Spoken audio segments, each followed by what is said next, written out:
su propio hijo, ¿cómo podemos pedir a otros que no se maten entre sí? Por medio del aborto, la madre no aprende a amar, sino que mata a su propio hijo para resolver sus problemas. Cualquier país que acepte el aborto no está enseñando a su pueblo a amar, sino a usar la violencia para obtener lo que desea. Por eso, el peor enemigo del aborto y de la paz, el peor enemigo del amor y de la paz es el aborto. Madre Teresa de Calcuta, esto lo dijo en un desayuno presidencial de oración en Washington, D.C., el 12 de febrero de 1994. Ok, ahora voy a tocar un poco las definiciones y métodos de aborto. Por eso es importante que los niños que estén aquí no pueden estar en este lapso. En este pequeño lapso donde voy a describir el procedimiento de aborto, no pueden estar los niños. Muchas gracias. Primero, porque realmente son procedimientos muy crudos. Vamos a hablar de unos procedimientos crudos, por los cuales ahora sí que recomendamos discreción. Nuestros niños, por favor, que no escuchen esto. ¿Y por qué es importante? ¿Y por qué vimos importante que les hablemos de los procedimientos? Porque iglesia, no podemos estar con indiferencia. La iglesia no son estas cuatro paredes. Yo sí creo que la iglesia, los principios bíblicos deben de estar metidos políticamente también, que como hijos de Dios tenemos que estar metidos en la política, que últimamente está muy desviada de los principios de Dios, de principios de moralidad por sí sola. Entonces, por eso es importante y por eso vamos a hablar de las definiciones. Primero, ¿qué es el aborto? Según el diccionario Oxford lo define de esta manera: declara que el aborto es promover un parto prematuro con el fin de destruir al niño no nato. Se ha generado controversia tratando de estos movimientos de tratar de dar un significado muy tricky, en el sentido donde dicen interrupción del embarazo. Pero interrupción es un término absurdo, porque cuando el decir yo interrumpo algo quiere decir que más adelante lo voy a retomar. Voy a retomarlo nuevamente o tiene una pausa parcial para que yo retome y el proceso siga como estaba. En un aborto no es algo parcial. El aborto es algo definitivo. No es como que pausas la vida del bebé o el procedimiento y las semanas de gestación, las pausas para que cuando te sientas listo o lista ya puedas retomar otra vez, le vuelvas a poner play. Es ridículo eso. No existe una pausa, no existe una interrupción. Es algo definitivo, es lo primero que tenemos que entender. El aborto es definitivo. Una vez que lo haces, ya no se sigue generando esa vida. No puedes pausar no puedes pausar el desarrollo y el crecimiento del feto no nato. Vamos a empezar con lo que es la píldora del día siguiente.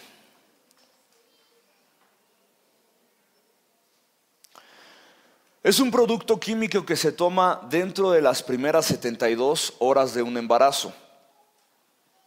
Esta droga contiene una alta concentración del producto que se encuentra en las píldoras anticonceptivas, pero es 3 o 4 veces más fuerte. Aunque la mujer no sepa si está embarazada, la píldora está diseñada para detener un posible embarazo y expulsar el huevo fertilizado. Esto se toma en las primeras 72 horas cuando no se sabe con certeza si se está embarazada, si no se está embarazada, pero en el caso de que esté embarazada, el huevo es expulsado tal cual. Esta, digamos que es la más humana y precisamente porque es la que se da más temprano, antes de la formación de un cuerpo tal cual. Pero vamos a seguir con la otra, método RU. Me lo movieron. Método RU 486, la píldora francesa del aborto. Primero, es un producto químico que se toma en el primer trimestre, o sea, estamos hablando de la 4ª y 9ª semana del embarazo. La fórmula del RU 486 es un esteroide sintético que destruye la hormona progesterona necesaria para sustentar la vida dentro del útero. El bebé muere por inanición cuando se desintegra esa capa de nutrientes. La madre toma la droga 2 veces en los siguientes 10 días, se enferma de gravedad y el resultado, aunque esto no es siempre, es la expulsión del bebé muerto. Estamos hablando en el primer trimestre, de entre la 4ª semana a la 9ª semana. O sea, lo que hace esa pastilla es deshacer la capa de nutrientes. Sí, deshace la capa de nutriente. Entonces, en otras palabras, el bebé está muriendo por falta de alimento. El bebé se está muriendo de hambre dentro del cuerpo de la mujer. Ahora, vamos a uno de los métodos que es el más común y a mi parecer uno de los más crudos, método de succión por aspiradora, succión por aspiración. Es una cirugía que se realiza en el primer trimestre del embarazo. ¿Qué pasa aquí? Se abre el útero y se inserta un instrumento parecido a un lápiz, un dilatador, con un tubo hueco, cánula, que está conectado a un aparato succionador. La aspiradora es tan potente que en los embarazos tempranos el bebé se desmiembra instantáneamente y sale succionado. Este es el procedimiento más común para realizar abortos. No sé si ustedes llegaron, ¿cómo se llama esa película que sacaron? Lo inesperado, exactamente. No sé si ustedes llegaron a ver esa película, pero la historia de esta mujer parte desde ver este tipo de aborto, que es el más común. Lo que le impactó a esta mujer, que estaba siendo muy buena en cuanto a los abortos, que estaba siendo muy eficiente en este tipo de trabajos, lo que le impactó a esta mujer, que ella se había hecho 2 abortos, le impactó lo siguiente, que al momento de la aspiración se dio cuenta cómo el bebé pateó la aspiradora y se trató de defender dentro del cuerpo de la madre. Eso fue un shock para ella porque pues ella estaba con la idea que se les vende de que es solo tejido, que no es vida, que todavía no es vida porque no puede valerse por sí mismo. Y ella, al darse cuenta que este bebé dentro del útero trató de defenderse, obviamente, ¿qué probabilidades tenía con una aspiradora que succiona el cuerpo? El bebé murió, pero lo que le impactó fue lo siguiente: el mismo bebé se trató de defender de cómo lo estaban matando. Un tejido no hace eso. Este es el método más común, pero estamos aspirando. Se trata de aspirar a un niño. Y muchas veces tiene que ser por partes, porque ya a veces el bebé es muy grande y ya sus huesos están más formados, que tienen que hacerlo por partes. Ok, método de dilatación y curetaje. D&C es la cirugía que se hace en la primera parte del segundo trimestre, o sea, estamos hablando de la 13ª o 14ª semana. Se abre el útero y se inserta un cuchillo circular, carelle. El médico utiliza el cuchillo para cortar al bebé y la placenta en pedazos y raspar las paredes del útero. Luego se retiran los pedazos uno por uno. ¿Han visto cómo se corta un pollo cuando pides las alas, las piernas? Es algo muy parecido, pero estamos hablando de un ser humano. Se está cortando al bebé por partes y después se raspa el útero. Ahora este procedimiento es brutal porque también puede ocasionar infertilidad en el cuerpo de la madre. Este método es un método muy crudo. La misma descripción, ya te podrás imaginar lo que no quisiéramos imaginar, ¿no? Empezar a cortar un bebé por partes. Y después todavía nos dicen, se van sacando las partes. O sea, estamos hablando del brazo, estamos hablando de las piernas, estamos hablando de su caja torácica, estamos hablando de la cabeza, se va sacando por partes, uno por uno. Y eso es parte de un aborto. Método de dilatación y evacuación, D&E. Es una cirugía que se realiza en el segundo o tercer trimestre del embarazo. Se induce la dilatación del canal vaginal para introducir unos enormes forceps. Forceps es un tipo de pinzas largas, un poco circulares, que ayudan o simulan el trabajo de labor de parto, el trabajo de de las contracciones musculares para el labor de parto, ayudan en ese sentido. Se despedaza el cráneo del bebé, luego se corta el cuerpo en pedazos y se saca uno por uno. Una alternativa a este método es succionar el cerebro del bebé de tal manera que su cabeza se colapse y su corazón explote. ¿Qué clase de humanidad estamos tratando de mostrar aquí? ¿Qué clase de modernidad está tratando de vender esta gente enferma? ¿Qué clase de modernidad está tratando de vender ante la sociedad diciendo que el aborto necesita ser legal? Porque ese es uno de los problemas del pseudofeminismo. Por eso yo no entiendo gente que llamándose cristiana se meta mucho a este tipo de movimientos, porque es una aberración. Y la Biblia ya lo decía, las mismas mujeres van a tratar de negar el uso natural de su cuerpo. Dios, mujer, diseñó tu cuerpo para que dentro de ahí crezca otro ser humano. No le ha dictado nada cultural, no se lo ha dictado un patriarcado heterosexual, como dicen, o un capitalismo heterosexual. No te lo ha dictado nada de eso. Fue Dios quien diseñó tu cuerpo de esa manera. Por eso yo no entiendo gente que llamándose cristiana esté muy metido en estos movimientos de pseudofeminismo. Yo quiero entender o acreditar que es un poco a la ignorancia que ellos mismos tienen de estos movimientos, porque empiezan con una realidad. ¿Y cómo empieza el pseudofeminismo? Con una triste realidad donde sí hay mujeres que están siendo violentadas, sí hay mujeres que desgraciadamente están siendo violadas y hay que hacer algo al respecto. No podemos quedarnos con los brazos cruzados, pero también tenemos que decir no al aborto. También tenemos que decir no a muchas cosas que estas mujeres están promoviendo, como es lo que es el matrimonio igualitario. Que dicho sea de paso, no existe ese derecho, no existe el matrimonio igualitario, porque el matrimonio es de orden público, porque genera ciudadanos a la nación. Un matrimonio igualitario no puede generar ciudadanos a la nación. Es como si tuviéramos un ciego exigiendo una licencia de conducir. Por condiciones físicas no puede tener una licencia de conducir. Pasa lo mismo con el matrimonio homosexual. Por condiciones físicas, por obvias razones, no puede ser un matrimonio, porque no es de orden público, porque nunca va a generar hijos por su propia cuenta. Y esto es mucho de lo que el pseudofeminismo está promoviendo, basándose en una triste realidad que empieza con la violación, que empieza con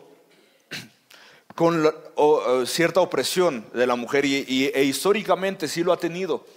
Nosotros entendemos que es por causa del pecado. A raíz que Adán y Eva pecan, ¿qué dice el Señor? Tu deseo, mujer, será para el varón y él se enseñoreará sobre ti. Que muchos malamente lo han usado dentro de la iglesia para decir que las mujeres se tienen que someter al hombre, y no es así. Todos somos uno estando en Cristo. Ya no hay esclavo ni libre estando en Cristo. Pero por eso históricamente la mujer ha sido muy suprimida y se parten de una realidad para vender después cosas que son totalmente falsas y es mentira. Por eso es que yo creo que algunas personas llamándose cristianas estén tratando de apoyar este pseudofeminismo por ignorancia. Pero nosotros no vamos a ser una iglesia ignorante. Y por eso, aunque esto es muy crudo y esto es muy feo de decir y de describir, creo que esta descripción es suficiente para que, pues desgraciadamente, imaginemos lo que no queremos imaginar. Pero tenemos que ser conscientes de qué representa el aborto. Tenemos que ser conscientes de qué pasaría si promueven el aborto y dicen aborto legal. No podemos quedarnos con brazos cruzados. Si Dios nos ha llamado a ser la luz del mundo, quiere decir que a lo mejor ser luz va a incomodar a otras personas. Y yo lo he vivido últimamente seguido en la universidad, donde estamos abriendo debates de matrimonio igualitario, de aborto, de legalizar prostitución. Y lo que yo digo a algunos les ha incomodado, pero no deja de ser verdad. Si Dios te ha llamado a ser la luz del mundo, quiere decir que a lo mejor muchos no van a querer esa luz. Tenemos que estar preparados y listos a saber que no vamos a ser amados por todo el mundo. Algunos nos aplaudan y otros nos van a querer enterrar vivos. Y tienes que estar preparado para eso. El mundo ama lo suyo. Por eso no podemos quedarnos conformes, no podemos quedarnos tranquilos y decir, pues que en la política se hagan bolas, pues que estos movimientos LGTBI, este pseudofeminismo, que entre ellos con la Cámara de Diputados y Senadores se hagan bola. A mí esto no me afecta. Sí nos afecta, estamos hablando de nuestra nación y estamos hablando de que tú eres la sal de la tierra y la luz del mundo. Y creo que es un tiempo donde más se necesita reflejar la luz de Dios y ser sal en medio de un mundo que se ha hecho un asco. Y ser sal va a representar que muchos se pueden levantar en nuestra contra. Hablando de sal, esta es una sal mala, método salino. Salar o envenenar con sal. Se inyecta una sustancia química en el segundo o tercer trimestre del embarazo. El médico introduce una aguja a través del abdomen de la madre para succionar el líquido amniótico que envuelve al bebé. El líquido amniótico protege al bebé y permite que el bebé pueda seguir creciendo dentro del cuerpo de la madre. Retira el equivalente a una taza y lo sustituye con una mortal solución salina. El bebé recibe la solución venenosa y muere en 2 horas. Fallece sofocado, con hemorragias cerebrales, con convulsiones, todo esto dentro de la madre. La sal quema la delicada piel del bebé. A la madre se le da una droga, pitocina, que provoca el labor de parto. Por medio de este proceso, los órganos y tejidos del bebé se queman y el bebé nace muerto o moribundo. En la mayoría de las clínicas ya no se utiliza este procedimiento. Un poco de humanidad, si lo quieres llamar así, dentro de este tipo de clínicas, pero es básicamente como cuando le echas sal a un caracol. Pero estamos hablando de un ser humano. Nuevamente, estamos hablando de un ser humano. Método de prostaglandina. Es la inyección de un químico en el segundo o tercer trimestre. Ya estamos hablando donde el bebé ya está completamente desarrollado. Creo que a partir de la 12ª semana, ya el cuerpo del bebé ya está totalmente definido. Ya estamos hablando del cuerpo tal cual. Este método es similar al salino, excepto que la piel del bebé no se quema. El cuerpo de la mujer produce de manera natural la prostaglandina, que ayuda en el procedimiento del nacimiento. A la madre se le inyecta prostaglandina artificial para estimular la concentración del útero. Y expulsa al bebé sin importar su tamaño. Este método puede provocar nacimientos de bebés vivos que se les deja morir. Este método ya no se utiliza en la mayoría de las clínicas nuevamente. Siguiente, el método de nacimiento parcial. Ya leímos todo esto, ¿verdad? No. Dilatación y extracción. Es una cirugía que se realiza en el segundo o tercer trimestre. Después de 20 semanas de embarazo, por lo general entre los 6 y 9 meses de gestación. Ya cuando es más que obvio que la mujer está embarazada, ya cuando las mujeres van caminando lentito, es cuando se implementa este tipo de procesos. Se tira del pie del bebé con un forceps y se le obliga a entrar en el canal vaginal para nacer. Todo el cuerpo del bebé se saca excepto la cabeza. Se introducen unas tijeras en la cabeza del bebé y se le hace un orificio lo suficientemente grande como para succionar el cerebro por medio de un tubo de succión, lo cual provoca que se colapse el cráneo. Entonces se expulsa el pequeño cadáver. Los que rechazan el aborto califican este procedimiento como homicidio. Cualquier tipo de aborto es homicidio. Primero porque lo van a hablar más adelante, pero desde que el esperma fertiliza con el óvulo, genéticamente ya se sabe si va a ser niño o niña. Desde ese momento, El padre dentro de las espermas ya trae la información genética para que el esperma que fecundice con el óvulo ya está definido si va a ser hombre o mujer. Eso lo vamos a ver más adelante. Ahora, bíblicamente, ¿qué es lo que nos dice Dios de los bebés? Vamos a leer Deuteronomio 32, versículo 6. Y así le pagas al Señor, pueblo tonto y necio. ¿Acaso no es tu Padre, tu Creador, el que te hizo y te formó? Dentro de cada embarazo es el trabajo de Dios, que está formando a cada uno de esos seres vivos, que está formando a cada uno de esos futuros siervos de Dios, futuras personas, porque se usa mucho este argumento, que es que ¿qué hacemos? La familia no está preparada económicamente, no hay preparación, o tratan de justificar el aborto por causa de las violaciones. Ahora déjame decirte que quedar embarazada por una violación es una probabilidad muy baja. Alrededor del 95% de abortos que se hacen es porque ambos habían estado de acuerdo. Entonces, alrededor del 95%. Entonces, es muy tonto tratar de justificar con un 5%, una probabilidad muy baja, y obviamente sería horrible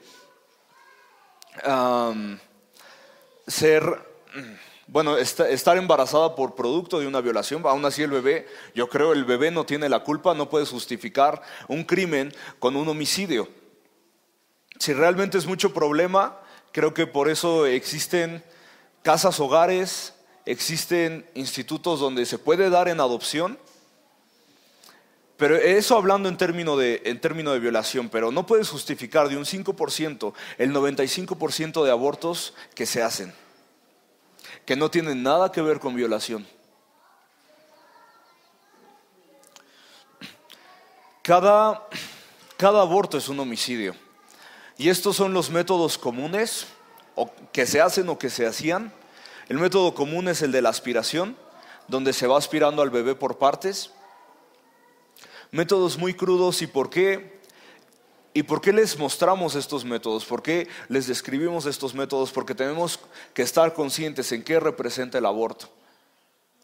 Muchos de los que apoyan el aborto ni siquiera están conscientes de los métodos que se utilizan para asesinar a un bebé. Lo ven como una operación normal, una operación X. Y si fuera natural, ¿por qué se tienen que hacer unas ciertas sesiones psicológicas postraumáticas en cuanto al aborto? Yo no veo que se necesiten hacer sesiones para tratar el trauma en un nacimiento natural. Porque así nos diseñó Dios. Así, mujer, Dios diseñó tu cuerpo. Es la forma natural, por eso no se necesita o no hay un trauma después de tener un bebé. Pero en un aborto sí, porque es un homicidio. Por eso se necesita después una ayuda psicológica en cada uno de los abortos que se preparan, porque son homicidios. Si tratan de informarse de quiénes son las dirigentes de este pseudofeminismo, te das cuenta que las cosas que publican y promueven son una aberración. Yo escuchaba a un argentino que daba nombres específicos y decía, si tú tratas de ir a su Twitter, ¿en verdad necesitas tener estómago? ¿Necesitas tener estómago para ver todo lo que están promoviendo? Y ellas son las dirigentes de estos movimientos pseudofeministas. Los movimientos no te quieren mostrar. Te dicen aborto legal, pero nunca te van a decir cómo se hace un aborto. Porque obviamente al mostrar toda la verdad te das cuenta que es homicidio. Te das cuenta que está totalmente desviado. Ahora vamos con lo siguiente. ¿Cuándo comienza la vida humana? La vida humana comienza desde el momento de la concepción, y esto ya está comprobado científicamente. No es porque queramos en afán religioso decir que ahí empieza la vida. Científicamente ya está respaldado desde el momento de la concepción. Desde antes que te des cuenta que estás embarazada ya hay vida. Las ciencias médicas y biológicas proveen la siguiente información. Ahora esta es información científica y biológica. Cronología de la vida, de la nueva vida humana. Primer mes, ¿qué pasa en el primer mes? Inmediatamente después de la fertilización de un óvulo, comienza el desarrollo celular. Antes de la implantación del cigoto en el útero, queda establecido el sexo del nuevo ser, lo que les estaba diciendo. Antes de esta implantación del cigoto, ya se sabe, genéticamente, ya se sabe si va a ser, si es una niña, no si va a ser, si es una niña o si es un niño. En el momento de la implantación, la nueva vida está compuesta de cientos de células que desarrolla una hormona protectora para evitar en el cuerpo de la madre que se rechace el bebé como tejido extraño. Nuevamente, por eso no es un tejido. El mismo cuerpo de la mujer lo empieza a proteger, porque sabe que no es un tejido, sabe que sí es algo, que sí es un cuerpo externo a ella. Entonces, científicamente también es una tontería cuando dicen, es mi cuerpo, es mi decisión. ¿Puedes hacer lo que quieras con tu cuerpo? ¿Tú darás cuentas a Dios de tu cuerpo? Pero cuando se trata de un embarazo no puedes hacer lo que quieras con tu cuerpo, porque tu cuerpo está alimentando y hay otro cuerpo que está dependiendo del cuerpo de la madre. Aquí mismo lo vemos. Se desarrolla una hormona protectora, porque es como Dios ha diseñado, porque es como Dios ha diseñado la familia. Para evitar el cuerpo de la madre y que se rechace el tejido del niño. Siempre que tenemos algo externo a nuestro cuerpo, por sistema inmune, por como Dios ha diseñado nuestro cuerpo, el cuerpo lo intenta sacar. Pasa con todas las enfermedades, pasa con cualquier objeto extraño que tengamos, pero con el bebé no. Precisamente porque Dios así, mujer, ha diseñado tu cuerpo. A los 17 días, la nueva vida ya ha desarrollado células sanguíneas. La placenta es parte de esta nueva vida y no de la madre. Nuevamente, esto es científico. ¿Qué pasa a los 18 días? Se registra la primera pulsación de un músculo, se trata del corazón. Tan solo 18 días. 18 días. Ni siquiera estamos hablando del mes completo. A los 18 días ya el corazón empieza a trabajar. 19 días comienzan a desarrollarse los ojos. A los 20 días ya está formada la base del cerebro, la espina dorsal y todo el sistema nervioso. Ni siquiera estamos hablando del mes completo, estamos hablando de 20 días. ¿Cómo es posible que en los abortos ya estamos hablando de 6 meses, 9 meses? Estamos hablando de un cuerpo totalmente formado.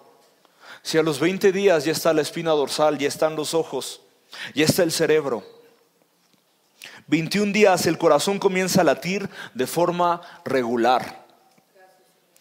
A los 28 días ya se ha formado 40 pares de músculo a lo largo del tronco de esta nueva vida. También se han formado los brazos y las piernas. ¿Qué pasa en el segundo mes? Pasados los 30 días es evidente el flujo regular de la sangre dentro del sistema vascular. También comienza el desarrollo de los sistemas auditivos y olfativo. Increíble, un sistema de olfato dentro del vientre de la madre. Ese bebé ya puede oler, ya puede escuchar. Y por eso nos impacta y esto reafirma nuevamente lo que vemos en administración personal de cómo las acechanzas se pueden dar aún desde el vientre, porque ya hay un bebé consciente de su alrededor. Y estamos hablando del segundo mes. A los 40 días el corazón del bebé late más rápidamente que el de la madre y tiene casi el 20% de la energía del corazón de un adulto. Sexta semana, el bebé mide, esto es en promedio, 1.27 centímetros de largo.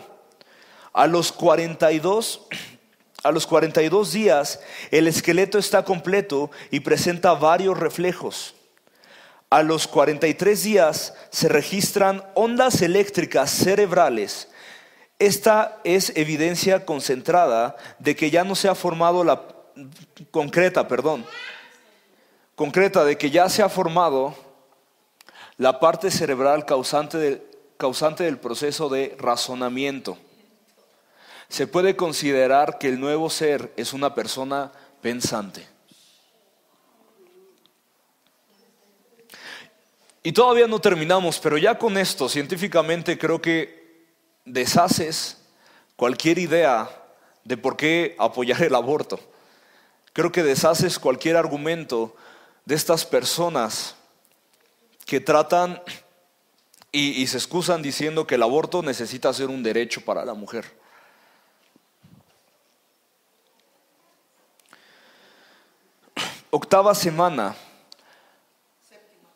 Séptima semana. Séptima semana, el bebé mide 2 centímetros de largo. A los 49 días, el feto parece un muñeco en miniatura, con dedos en manos y pies y orejas bien formadas.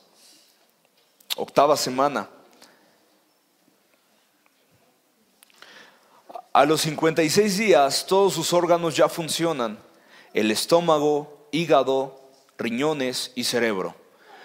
Todos los sistemas están completos. El nuevo ser ya cuenta con todas sus partes físicas y solo necesita crecer. El desarrollo futuro de la nueva vida consiste en ir refinando e incrementando su tamaño hasta alcanzar la madurez, que termina aproximadamente a la edad de 23 años. O sea, yo sigo en proceso de madurez.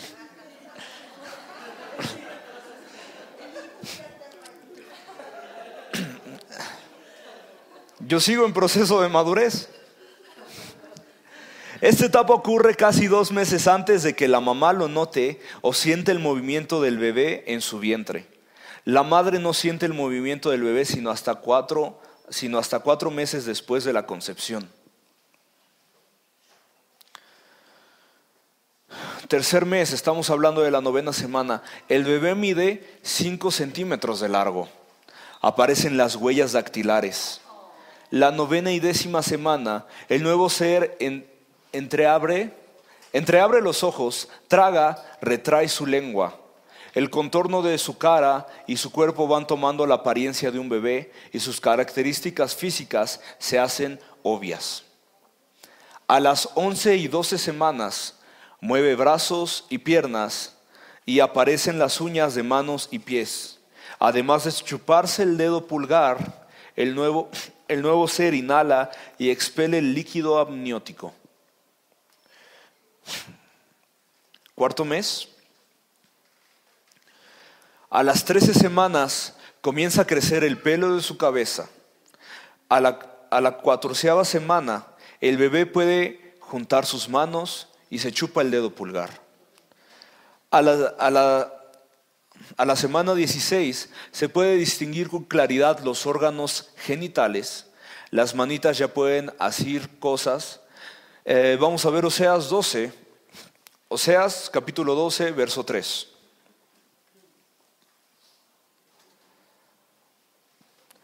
En el seno materno suplantó a su hermano. Cuando se hizo hombre luchó con Dios.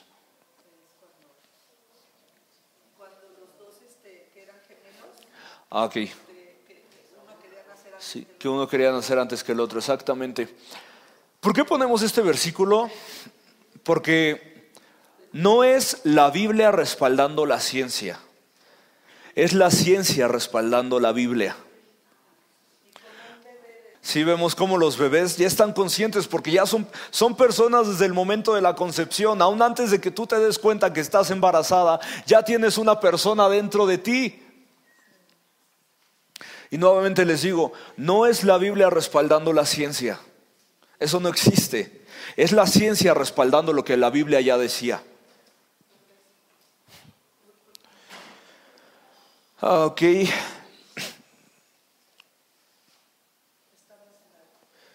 estaba... Sí, cuarto mes. Así es. El nuevo ser nada, patea y da maromas, aunque la madre no sienta todavía esos movimientos. Wow.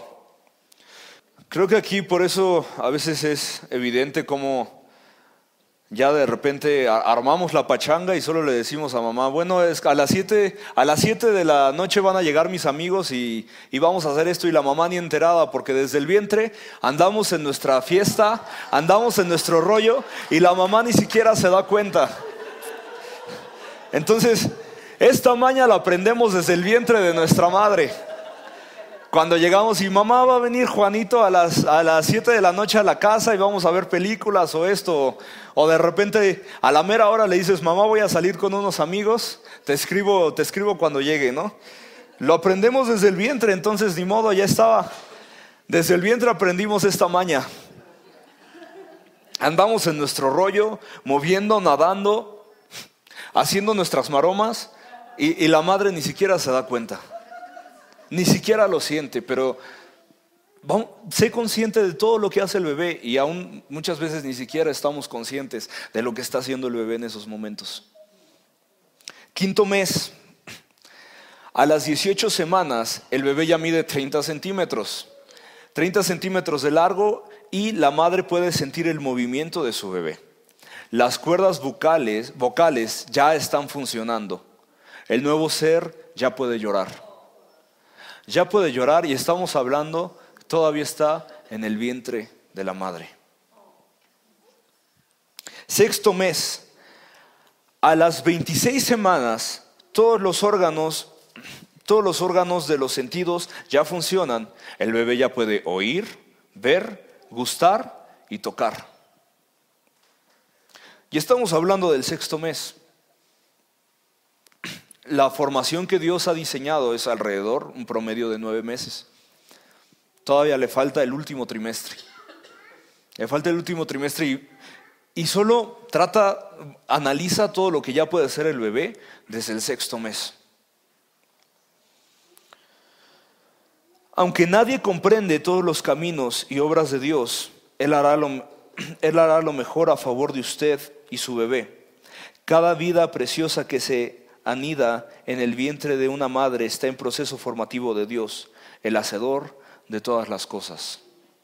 Isaías 44:24 dice: así dice el Señor, tu Redentor, quien te formó en el seno materno. Yo soy el Señor, yo he hecho todas las cosas, y yo solo desplegué los cielos y expandí la tierra. ¿Quién estaba conmigo?